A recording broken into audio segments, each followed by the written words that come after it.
குன்னூரில் இருக்கக்கூடிய அருள்மிகு விநாயகர் திருக்கோயில் ஏறத்தாழ அந்த கோயில்கள்ல இருந்து கோயில் நிதியை பயன்படுத்தி 10 கோடி ரூபாய்க்கு 10 கோடி ரூபாய் மதிப்பில ஒரு மல்டி லெவல் கார் பார்க்கிங் வசதியை அந்த கோயிலுக்கு ஏற்படுத்துவதற்கான திட்டத்தை இந்த அரசு அனுமதித்திருக்கிறது.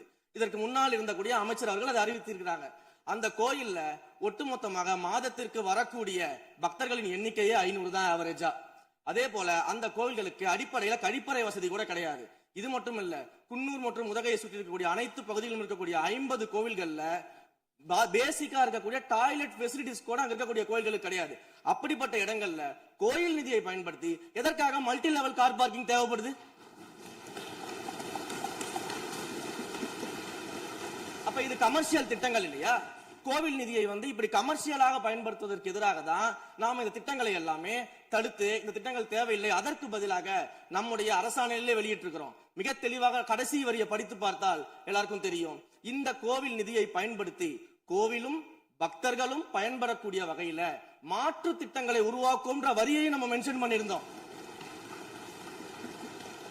எந்த இடத்திலேயுமே மக்கள் பயன்படக்கூடிய கல்வி நிலையங்களையோ இல்ல இது போன்ற மருத்துவ வசதிகளையோ நாம செய்து தர மாட்டோம்னு சொல்லல.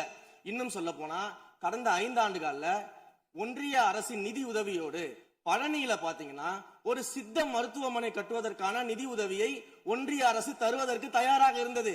ஆனா கடந்த ஆட்சியில அந்த திட்டத்தை அப்படியே கடப்புல போட்டுட்டு கேட்டா ரெக்கரிங் செலவை எங்களால ஏத்துக்க முடியாது அப்படின்னு சொல்லி கடப்புல போட்டு வச்சிருந்த இந்த திட்டத்தை நாம இன்றைக்கு கையில் எடுத்து அதை துவங்குவதற்கான ஆய்வில் இறங்கியிருக்கிறோம்.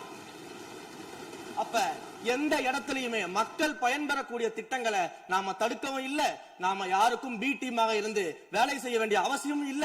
கோயில்களின் நிதியை ஒரு காலமும் கமர்ஷியலாக பயன்படுத்த வேண்டிய அவசியமும் மாண்புமிகு தமிழ்நாடு முதலமைச்சர் தலைமையிலான தமிழக வெற்றி கழகத்தின் ஆட்சிக்கு தேவையும் இல்லை.